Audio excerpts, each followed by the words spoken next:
If you are interested in exploring the motivations and values of a major political figure, then today's book just might be for you.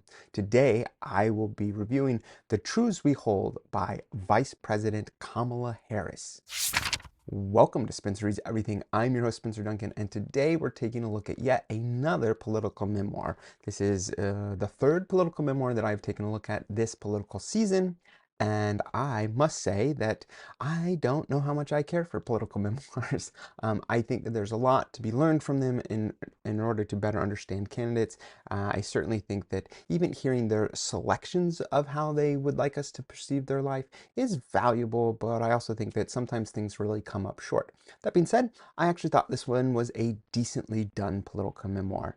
It still has a lot of the same problems. I sometimes think that the ghostwriters for all of these politicians are the same person, but whether they are or not, I don't know for sure. What I do know is that this did give me some interesting stories to get to know Vice President Kamala Harris a little better, but I can't say that it really gave me a whole lot of insight into what kind of future presidency we would have with Kamala Harris. But I guess that wasn't really the point of this book. This book came out in 2018, so she had spent some time in the Senate, but she had yet to run for president or to, of course, serve as vice president, certainly long before her current effort at running for the presidency.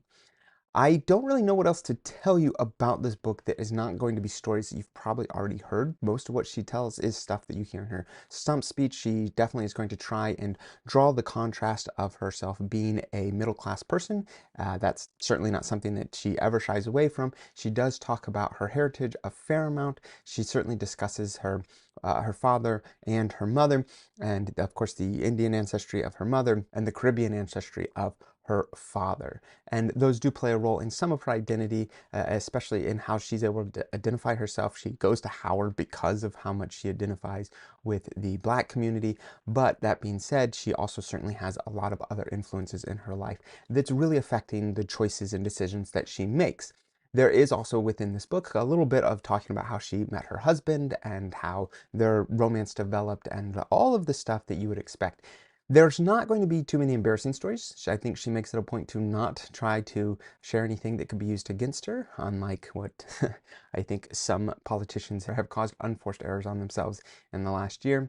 But I would say that one thing that I think this book does do well that may surprise people is that I think it actually gives her a message, particularly based off the stories that she shares, that she has a life committed to defending underprivileged individuals in society, whether that's low-income individuals, whether that's children that are, for one reason or another, parents being in jail or just being in coming up in a poor community, have some kind of financial disadvantage, or whether it's dealing with people that are being trafficked into sex work or anything along those lines. I think that at least what she chooses to tell in this story gives a pretty clear idea that she has a focus on defending those that can't defend themselves. I know that one of the things that she's got some criticism for in the last couple months at least is her choice to go after parents whose children had been absent or tardy from school.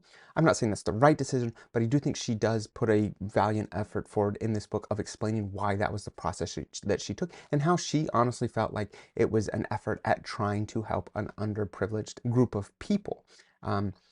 Again, I'm not commenting on that specific policy as much as I'm saying that I felt like if you read each of the vignettes that she chooses to tell about her life, that becomes increasingly clear that that is how she has seen her public service work.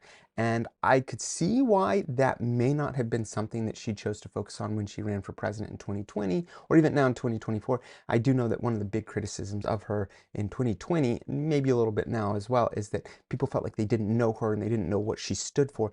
I would say if you read this book, you will get a sense of what she stands for. I would also say that you could see why that might not be super appealing to a general audience. If you were to say, I'm here to defend the poor and I'm here to defend those that can't defend themselves, that doesn't exactly ring with some kind of middle class building up the opportunity economy that she has been discussing. But if you were to read this book, you get a different perception, at least as I was reading this book. But I would really love to hear what other people have to say about this book, if they had similar thoughts about feeling like a different message came through than what is necessarily being told by Kamala Harris right now on the campaign trail. I understand why it would be different, but I also felt like it did give some insight into her and how she perceives herself in a way that I don't think is necessarily being well articulated in any of the campaigning for her or any of the commentary that is being given about her. When I mentioned this to a friend that I had read this book, he, who is very politically active, said, I didn't even know she had a memoir. And I'm not sure why that is. I will say that in most respects, it is quite typical of a political memoir, and so maybe that's why there are a dime a dozen almost to every major politician has a book like this, and so you may not feel like it actually has all that much insight. That could be why. I don't think there's anything in here to be embarrassed of, but regardless, I would say that if you do want to get to know Vice President Harris a little better, I do think this is valuable. I don't think it's going to give you a whole lot of insight into her future policies. I do think, based off of the stories that she tells, it does also help to explain a little bit why she would possibly change her positions. I know that's another thing that she's been criticized of.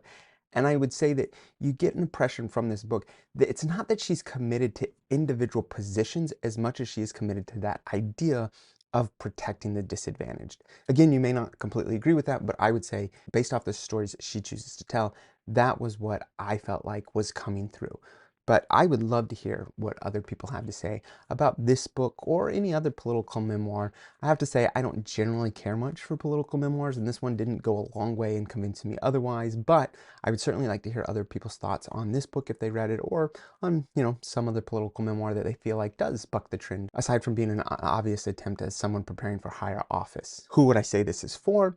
I think anyone that wants to get to know Vice President Harris a little better, this is going to be good for you, even if you are not a fan of hers, you're not a fan of Democrats, you're not a fan of the Biden-Harris administration. I still think that there's stuff in here you could enjoy. Now, that being said, I realize we are an incredibly polarized nation. I'm no idiot. So I do think that if you already don't like her, then you're probably not going to like this book. It's written by her, it's meant to show her in a positive light, and so you are going to automatically dislike everything that she says. I can't convince you otherwise. That is obviously up to you and the kind of take that you're going to have.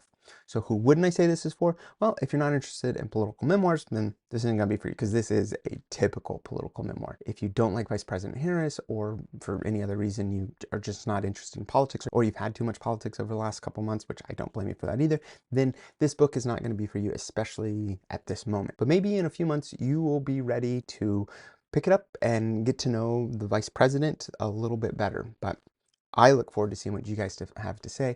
Of course, let me know in the comments. Don't forget to like, subscribe, turn on those notifications, and until next time, keep those pages turning.